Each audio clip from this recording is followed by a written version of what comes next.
Hello everyone. कैसे हो आप सभी लोग? स्वागत है आप सभी का मैथ प्रो में। तो आज की सेशन में अपन ज्योमेट्री की क्लास देखेंगे और जो चैप्टर रहेगा अपना लाइन एंड एंगल्स। इस क्लास को अपन बेसिक टू एडवांस लेवल तक लेके चलेंगे और ये क्लास अपकमिंग एग्जाम जो भी होगी उनके लिए हेल्पफुल रहेगी। चलते हैं अपन क्लास की ओर। तो देखो मैंने लिखा है ये पॉइंट। पॉइंट क्या होता है?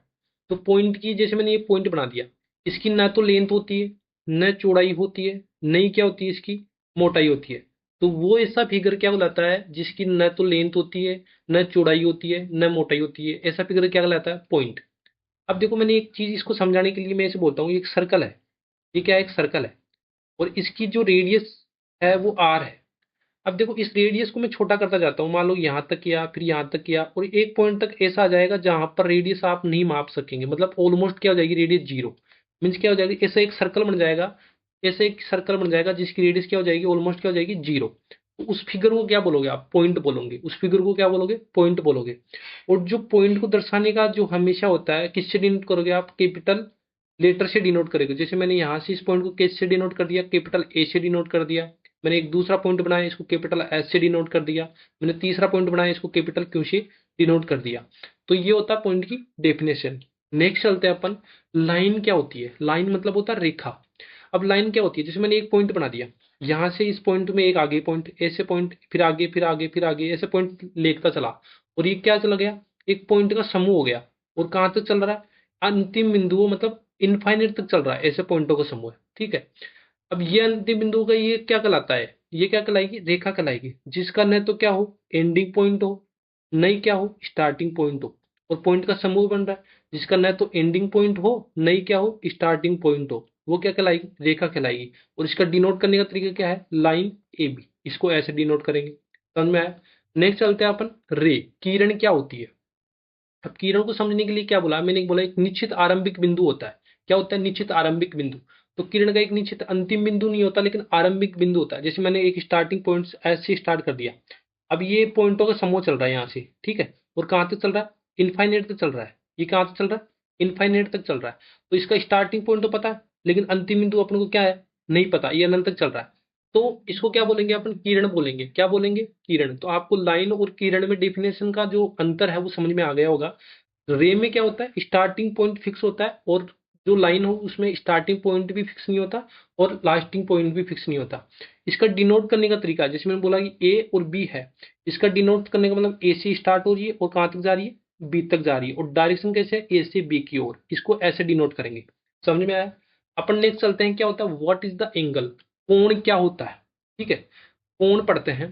तो मैंने बोला कि देखो एक लाइन है, एक तो ये रेखा है ए बी, ठीक है, और एक है बीसी लाइन है। एक कौन सी है? BC line. अब इन दोनों रेखाओं के बीच में जो झुकाव है, जो ए बी और जो बीसी के बीच में झुकाव है, उसको ही अपन क्या बोलते हैं? एंगल। एंगल को मैंने लिख दिया थीटा। क्या बोलते हैं? थीटा। अब इसको और डिटेल में समझते हैं। देखो मैंने एक पॉइंट से एक लाइन खींच दिया, ठीक है। अब मैं बोलूं कि आपको इसके चक्कर लगाना है चारों तरफ, तो मैंने यहां से इसके चक्कर लगा दिया चारों तरफ। तो इसमें बोला गया कहीं ना कहीं से तो अपने को थीटा जो भी कोण मानना पड़ेगा ना, कहीं से तो मानना पड़ेगा। तो यहां से मैं बोलूँ इस चक्कर जितना भी जो लोग एक चक्कर पूरा कर देगा, अपन उसको थीटा बराबर कितना बोलेंगे? उसने कितना डिग्री पूरा कर लिया? 360 डिग्री पूरा कर लिया, ठीक है। अपन इस अगर जो भी व्यक्ति इसके चारों ओर एक चक्कर पूरा कर देगा, उसको अपन डिग्री में कितना बोलेंगे? 360 डिग्री बोलेंगे, ठीक है। अब इस प्रकार से अगर ये चीज समझ गए तो मुझे बताओ, ये लाइन है और मैं से बोलूंगा इस लाइन के मैं परपेंडिकुलर इसको चार भागों में बांट दिया। ऐसे ही इसके मैं चार भागों में बांट दिया। मीन्स क्या होगा? अगर मैं इसके चारों ओर चक्कर लगाता हूँ तो मैं मेरे को कितना डिग्री कोण मिलता है? 360 डिग्री का मिलता है ना। तो इसको चार भागों में बांट दिया, 360 को मैंने चार भागों में बांट दिया, मतलब ईच पार्ट कितना डिग्री का हो गया? 90 डिग्री का हो गया। ये भी 90 डिग्री का हो गया, ये भी 90 डिग्री का हो गया, और ये भी कितना हो गया? 90 डिग्री का हो गया, ये भी 90 डिग्री हो गया। अगर देखो इस पार्ट को मैं उठा के इधर रखता हूँ, 90 डिग्री वाले को, एक पार्ट को यहां से मैंने कितना रख दिया? 90 डिग्री। मतलब ये कौन कितना बन रहा है? 90 डिग्री, ठीक है। अब देखो यहां से ये 90 डिग्री को मैं बोलता हूँ कि ये कितने लाइनों से बना हुआ है? एक, दो, तीन, ऐसे 90। एक डिग्री बराबर एक, मतलब मान लो ये 90 लाइनों से मिलकर बना हुआ है। मतलब अपन ऐसे बोल सकते हैं एक लाइन बराबर कितना हो गया? 1 डिग्री हो गया ना। तो ये टोटल कितना हो गया? 90 डिग्री हो गया। तो इसका झुकाव देखेंगे कितनी लाइनों से मिलकर बना हुआ है, ठीक है। तो अपन बोल देंगे जैसे मान लो कि ये 25 लाइनों से मिलकर बना हुआ है, तो ये कितना डिग्री का हो गया? 25 डिग्री का। ऐसे कोण मापेंगे। तो कोण का डिफिनेशन समझ में आ गया। दो लाइनों के बीच का झुकाव का जो एंगल होगा वही क्या कहलाएगा अपने पास, एंगल कहलाएगा। अब देखो, मैंने बोला परपेंडिकुलर लाइन क्या होती है, लंबवत रेखाएं क्या होती है। अब आप ऐसे बोलोगे ये इजी तो सबको ही आता है, लेकिन ये टू जो टर्म होती है मैथ में वो पहले अपन को समझनी पड़ेगी। जब तक ये समझ में नहीं आएगा, कंफ्यूज रहेंगे, तब तक अपन क्वेश्चन नहीं कर पाएंगे। तो अपन लंबवत रेखाएं पढ़ते हैं। ठीक है, मैंने एक रेखा पढ़ा ए और बी। कौन सी रेखा पढ़ी, ए और बी। इसके परपेंडिकुलर मतलब इसके मैंने लंबवत लाइन खींच दी, कौन सी रेखा, सी और डी, सी से डी। इसके लंबवत मतलब 90 डिग्री का कोण बढ़ाएगी। अब इसको लिखने का तरीका क्या है, मैं लिखूंगा कि ए बी लंबवत है सी डी पर। इसको इसका पढ़ने का तरीका है कि ए बी है ना 90 डिग्री कोण बना रही है सी डी। ठीक है, ए बी पर जो सी डी है 90 डिग्री का कोण बना रही है, इसको पढ़ने का तरीका ये होता है। तो लंबवत लाइन रेखा समझ में आ गई होगी। अब देखो ये एक चीज पढ़ते हैं, नेक्स्ट इंपॉर्टेंट चैप्टर है जहां पर अपन यहाँ से क्वेश्चन भी पूछता है। एक तो आता है कॉम्प्लीमेंट्री एंगल, पूरक कोण, जिसको अपन बोलते हैं कोटि पूरक कोण। पूरक कोण को एक नाम और होता है जिसका नाम बोलते हैं कोटि पूरक कोण। कोटि पूरक कोण क्या होता है, देखो angles that adds up to 90 degree. इसका मतलब क्या होता है, कोण जिनका योग 90 डिग्री होता है। जैसे एक कोण में बोलूं कि x डिग्री है, दूसरा y डिग्री है, इन दोनों का योग ऑलवेज कितना होना चाहिए, 90 डिग्री होना चाहिए। ये होता है क्या, कोटि पूरक कोण या पूरक कोण। जैसे मैंने एक एग्जांपल दे रखा है कि एक कोण दे रखा है कोण 40 डिग्री और एक कोण दे रखा है कितना 50 डिग्री। क्या ये कोटि पूरक कोण है, तो मैं इनको ऐड करके देखता हूँ, 40 प्लस 50 कितना हो जाएगा 90 डिग्री। कितना हो जाएगा 90 डिग्री। तो अपन क्या क्या बोलेंगे इस रिजल्ट से कि 40 का पूरक कोण कौन सा है 50, और 50 का पूरक कौन सा है 40। तो ये दूसरे एक दूसरे क्या हो गए, पूरक कोण हो गए। ऐसे ही अपन पढ़ते हैं सप्लीमेंट्री एंगल, जिसको बोलते हैं अपन संपूरक कोण। समझ में आया। इसको इंग्लिश में क्या बोलते हैं, angles that's adds up to 180 degree. Means क्या होता है, जिन कोणों का योग 180 डिग्री होता है। तो एक एंगल मान लो अक्स है, दूसरा एंगल क्या है वाई। तो इन दोनों का योग अगर 180 डिग्री होगा तो इन दोनों का योग 180 डिग्री है क्या, अपन इसको चेक करते हैं एग्जांपल में। देखो 130 प्लस 50 डिग्री क्या 180 डिग्री हो रहा है, हाँ। मीन्स क्या हो गए, ये एक दूसरे के कोटि पूरक कोण हो गए। सॉरी कोटि पूरक नहीं, संपूरक कोण हो गए। तो देखो 130 डिग्री है, ये किसका संपूरक कोण होगा 50 डिग्री का, और 50 डिग्री का संपूरक कोण कौन कौन सा होगा 130 डिग्री। तो ये दोनों समझ में आया आपको। अगर ये समझ में आया तो अपन नेक्स्ट पढ़ते हैं। अगर आप ये समझ में आया तो मुझे ये चीज बताओ। देखो मैंने लिखता हूँ यहाँ पर एंगल, यहाँ क्या लिखता हूँ एंगल, यहाँ लिखता हूँ मैं पूरक कोण, यहाँ क्या लिखा मैंने पूरक कोण, और यहाँ क्या लिखता हूँ मैं संपूरक कोण, यहाँ क्या लिखता हूँ संपूरक कोण। अब मुझे इसे बताना, आप लोगों से पूछता हूँ मैं। देखो अगर यहाँ पर मैं ऐसे बोलता हूँ कि 30 डिग्री है, यहाँ पर कितना है एंगल 30 डिग्री, तो आप मुझे इसका पूरक कोण बताओ। पूरक कोणों का योग कितना होता है, दो कोणों का योग कितना होता है आपको पता होना चाहिए 90 डिग्री। अगर एक पूरक कोण 30 डिग्री है तो दूसरा कितना हो गया, 90 में 30 माइनस करूंगा तो दूसरा पूरक कोण कितना हो जाएगा 60 डिग्री। ठीक है, अब देखो, अब इसका संपूरक कोण क्या होता है, संपूरक कोण का योग 180 और 80 डिग्री होता है। तो एक कोण संपूरक कोण 30 डिग्री है तो दूसरा कितना हो जाएगा, 30 माइनस करूंगा तो कितना हो जाएगा मेरे पास 150 डिग्री। ये सुनो, अब देखो यहां से इतना पता चल गया। अब नेक्स्ट मानो अगर एक कोण 40 डिग्री है एंगल्स, तो इसका पूरक कोण क्या होगा, मैं 90 में से 40 घटाऊंगा तो मुझे पता चल जाएगा दूसरा कितना 50 डिग्री। इतना समझ में आया? अगर इसका संपूरक कोण निकालना है तो 180 में से मैं 40 घटाऊंगा तो संपूरक कोण कितना आ जाएगा मेरे पास 140 डिग्री आ जाएगा ना। ऐसे ही आप मुझे बताओ, अगर मैं थीटा कोण मान लूं तो इसका पूरक कोण कितना होगा, 90 में से थीटा माइनस कर दूंगा मैं, तो क्या आ जाएगा मेरे पास पूरक कोण। और अगर मुझे संपूरक कोण चाहिए तो मेरे पास कितना आ जाएगा 180 में से मैं थीटा माइनस कर दूंगा। तो ये इतनी चीज समझ में आई। अब आप लोग एक चीज ध्यान से देखोगे तो यहां से देखो ये कितना अधिक दिख रहा है आपको, 90 डिग्री अधिक दिख रहा है ना। कितना दिख रहा है 90 डिग्री, मतलब पूरक से संपूरक कोण जाने में 90 डिग्री अधिक दिख रहा है। अगर जिसको समझ में नहीं आया वो कैसे देगा, 180 माइनस थीटा में से माइनस करेगा 90 माइनस थीटा, तो पता चल जाएगा कितना डिग्री अधिक दिख रहा है। देखो 180 माइनस थीटा, ये माइनस वाला क्या हो जाएगा माइनस, और प्लस हो जाएगा ये थीटा से थीटा कैंसिल हो, 180 में से 90 गया तो कितना हो गया प्लस 90 डिग्री। तो कितना प्लस दिख रहा है प्लस 90 डिग्री। मीन्स अगर पूरक कोण दे रखा है, अगर उसमें संपूरक कोण जाना है तो उसमें क्या कर देंगे हम प्लस 90 डिग्री कर देंगे। देखो अगर यहाँ पर 50 डिग्री है, अगर मैं यहाँ पर प्लस 90 करता हूँ तो 9 और 50 कितना हो गया, 90 और 50 कितना हो गया 140, संपूरक कोण आ गया ना डायरेक्ट। देखो यहाँ पर पूरा कोण कितना दे रखा है 60 डिग्री, अगर मुझे संपूरक कोण में जाना है तो मैं इसमें प्लस 90 कर दूंगा तो मेरे पास क्या आ जाएगा 150 डिग्री। तो संपूरक कोण और पूरक कोण में आपको कंफ्यूजन जो भी था वो पूरा हुआ होगा।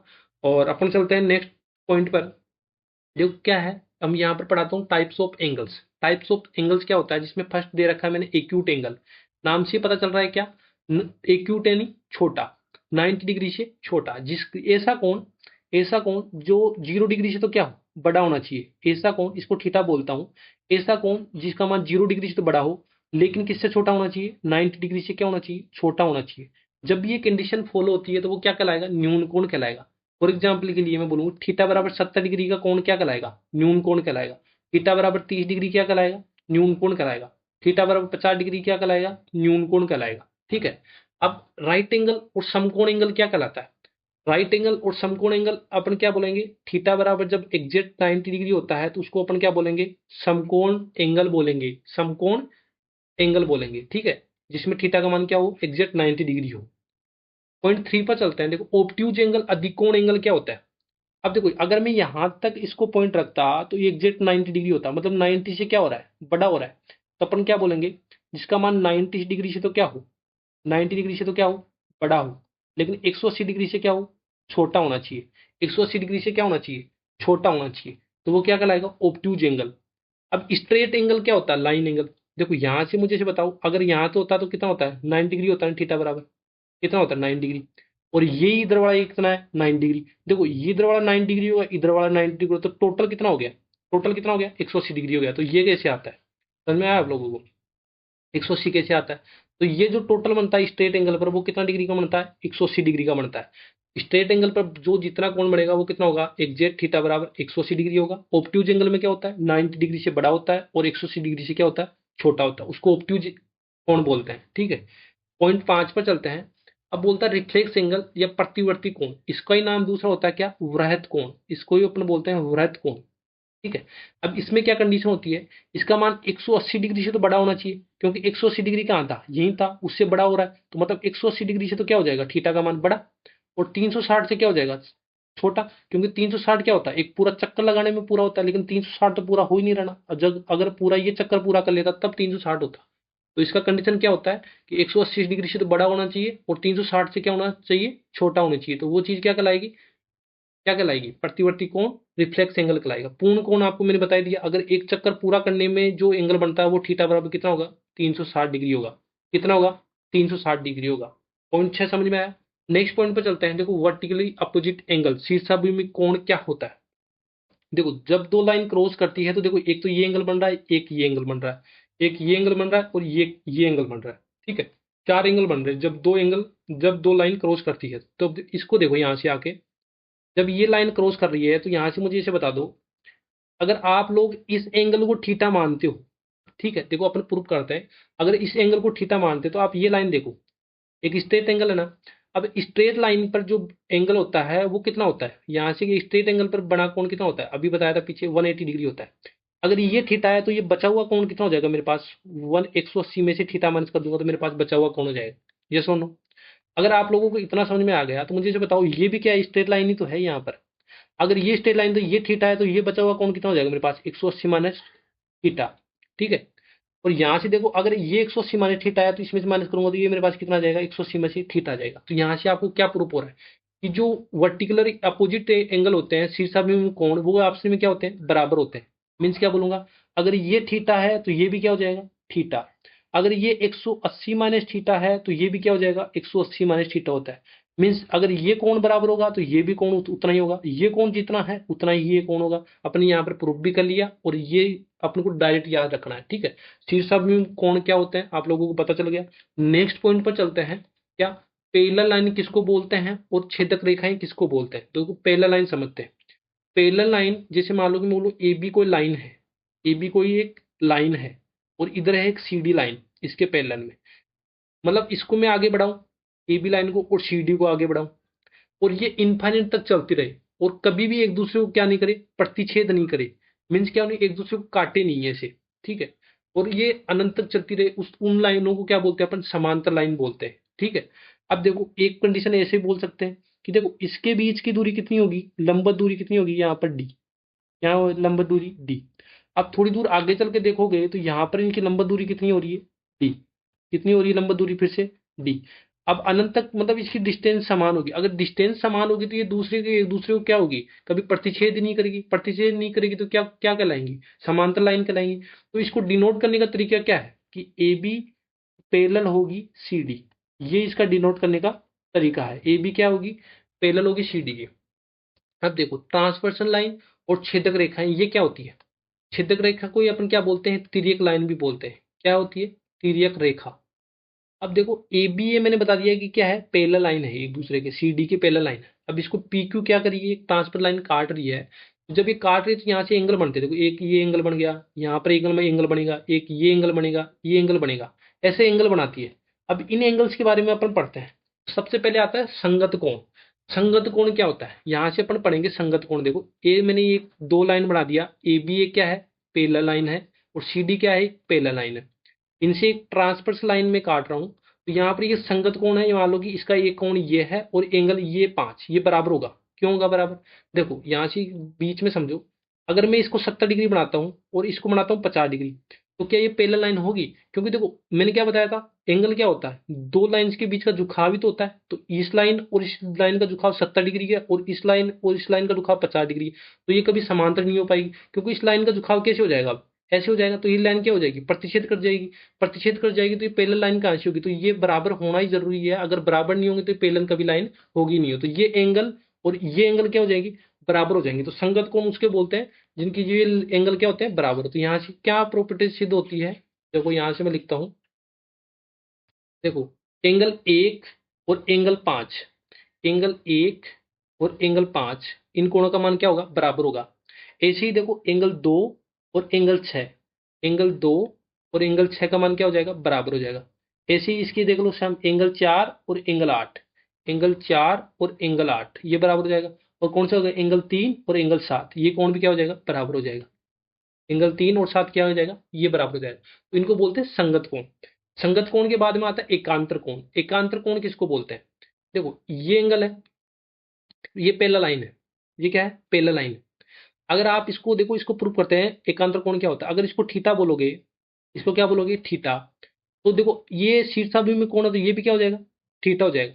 तो संगत कोण से आपको ये कोण भी क्या हो जाएगा, थीटा हो जाएगा। अगर ये थीटा है तो ये भी क्या हो जाएगा, थीटा। तो ये कोण बराबर आ रहे हैं ना, ये कोण क्या हो रहे हैं, बराबर। मीन्स क्या हो गया, कोण 3 और कोण क्या हो गया, 5। यही क्या होता है, अल्टरनेट एंगल। ये क्या होता है, अल्टरनेट एंगल, जिसको अपन बोलते हैं जेड की आकृति में। मीन्स ये कोण और ये कोण थीटा हो रहा है। और कैसे प्रूफ हुआ, पता चल गया। आपने इसको थीटा माना तो ये शीर्षाभिमुखी कोण हो गया, और संगत कोण से ये थीटा हो गया, तो ये दोनों क्या हो गए, एंगल बराबर हो गए। तो यहाँ से कौन से एंगल बराबर हो रहे हैं, देखो एंगल 3 और एंगल 5, एंगल 3 और एंगल 5। और देखो यहाँ से एंगल 4 और एंगल 6, एंगल 4 और एंगल 6 बराबर हो जाएंगे। अगर इसको देखो यहाँ से मानोगे तो ये कितना हो जाएगा, 180 माइनस थीटा हो जाएगा ना, सरल रेखा पर बना कोण। और ये भी सरल रेखा पर बना कोण कितना, 180 माइनस थीटा। देखो ये दोनों भी एंगल बराबर हो रहे हैं ना। तो ऐसे ही अपन ने एंगल 4 और एंगल 6 को क्या कर दिया, बराबर कर दिया। ऐसे ही देखो बाह्य, ये तो हो गए इस पैरेलल लाइन के अंदर। ऐसे ये बाह्य बाह्य एकांतर कोण भी होता है, एंगल और एंगल 1 और एंगल 7, ये वो होता है बाह्य एकांतर। यहाँ पर लिख देता हूँ, बाह्य एकांतर कोण। ये सुनो, एंगल 1 और एंगल 7, एंगल 1 और एंगल 7 बराबर होंगे। और इधर से कौन सा होगा, एंगल 2 और एंगल 8। कौन सा होगा, एंगल 2 और एंगल 8। तो ये क्या होंगे, बराबर होंगे। तो अल्टरनेट एंगल एकांतर कोण आप लोगों को समझ में आएगा। नेक्स्ट पॉइंट पे चलते हैं, इंटीरियर एंगल, जिसको अपन बोलते हैं आंतरिक कोण। तो आंतरिक कोण कौन सा होता है, देखो यहाँ से देखो मेरे पास, वापिस प्रूफ करते हैं। ये दो पैरेलल लाइन है, ये सुनो, अगर ये दो पैरेलल लाइन है, तो अगर मैं बोलूँ इसका थीटा है, ये कोण कितना है, थीटा, ये कोण कितना है, थीटा, तो ये कितना हो जाएगा, 180 माइनस थीटा, 180 माइनस थीटा हो जाएगा ना। अगर ये संगत कोण से ये थीटा है, तो ये कितना हो जाएगा, थीटा। अगर आप इन दोनों का सम करते हो, अगर इन दोनों का सम करते हो, 180 माइनस थीटा प्लस थीटा, तो ये कैंसिल आउट हो जाएगा। तो इन दोनों का सम कितना आ रहा है, 180 डिग्री। मीन्स अगर इन दोनों का सम करते हैं और इन दोनों का सम करते हैं, तो ऑलवेज कितना आएगा, 180 डिग्री। तो मैं लिख रहा हूँ एंगल 4 प्लस एंगल 5, कितना आएगा सम, 180 डिग्री। यहाँ पर देखता हूँ एंगल 3 और एंगल 6, इन दोनों का सम कितना आएगा, 180 डिग्री। तो इंटीरियर एंगल्स का सम, जब दो लाइन पैरेलल होती है तो उनका सम कितना होता है, 180 डिग्री। नेक्स्ट पॉइंट पर चलते हैं अपन। देखो ये पॉइंट आपको डायरेक्ट याद रखना है कि ये दोनों लाइन पैरेलल है, ए बी और सी डी क्या है, पैरेलल लाइन है। इसमें ये एंगल अल्फा दे रखा है, ये बीटा दे रखा है, यहाँ से डायरेक्ट क्वेश्चन आता है, ये गामा दे रखा है। अगर मैं इन तीनों का योग करूं, alpha plus beta plus gamma, इन तीनों का मैं अगर सम करूं, तो ये कितने डिग्री के बराबर आएगा, 360 डिग्री के बराबर आएगा। आपको ये रिजल्ट है ना, वो डायरेक्ट याद रखना है। जब भी इस प्रकार का सिचुएशन बने, तो एल्फा बीटा और गामा, इन तीनों का सम कितना होगा, 360 के बराबर होगा। इसी प्रकार से इस प्रकार के सिचुएशन बने ना, तो इसमें क्या बनेंगे, जो एल्फा है ना, ये किसके बराबर हो जाएगा, एंगल अक्स एंगल वाई और एंगल जेड के सम के क्या हो जाएगा, बराबर हो जाएगा। ये सिचुएशन आपको याद रखनी है। दो कॉन्सेप्ट बता दिया मैंने, एक तो अगर ये सिचुएशन बने तो alpha plus beta plus gamma equal to किस क्या हो जाएगा, 360 के डिग्री के बराबर हो जाएगा। नेक्स्ट पॉइंट क्या है कि अगर इस प्रकार के सिचुएशन बने तो जो ये एल्फा अब अपन को ये एंगल निकलवाएगा तो अपन किसके बराबर कर देंगे, एंगल एक्स एंगल जेड और एंगल वाई के सम के बराबर करते हैं। नेक्स्ट पॉइंट पर चलते हैं। देखो इसमें क्या बोल रखा है, ये पैरेलल लाइन दे रखी है, पी एस पैरेलल लाइन है इसके Q2 के, और ये इसके पैरेलल लाइन है RU के। तो इसका रिजल्ट क्या होता है, अगर मैं बोलूं कि PQ डिवाइड कर दूं इधर वाला PQ अपॉन QR, ठीक है, QR ये बराबर होगा इधर वाला ST के, इधर वाला ST अपॉन TU के। अगर अपन को साइड का रेशियो निकालना है तो अपन ऐसे निकाल देंगे, एक तो रिजल्ट ये निकलता है इससे। और अगर अपन को QT की लेंथ निकालनी पड़े, कभी QT की लेंथ निकालनी पड़ेगी तो क्या करेंगे, जो B है ना उसको तो इससे गुणा कर देंगे x से, तो BX प्लस जो ए है इसको नीचे वाले से गुणा कर देंगे किससे, ए वाई, और डिवाइड कर देंगे इन दोनों के सम से, ए प्लस बी से। किससे कर देंगे, ए प्लस बी से। तो यहां से क्या निकल जाएगी, क्यूटी की लेंथ निकल जाएगी अपने पास, क्या निकल जाएगी, क्यूटी की लेंथ निकल जाएगी। ठीक है, अब देखो आज की वीडियो में इतना ही था। ये लाइंस एंड एंगल्स क्या है, एक छोटा चैप्टर है, तो यहाँ पर मैंने सारे जो कॉन्सेप्ट बनते हैं यहाँ पर वो मैंने सारे समझा दिए हैं। और कल की क्लास में अपन इनसे जो भी क्वेश्चन बनते हैं आज तक आए हैं तो वो अपन इसकी क्वेश्चंस की प्रैक्टिस करेंगे।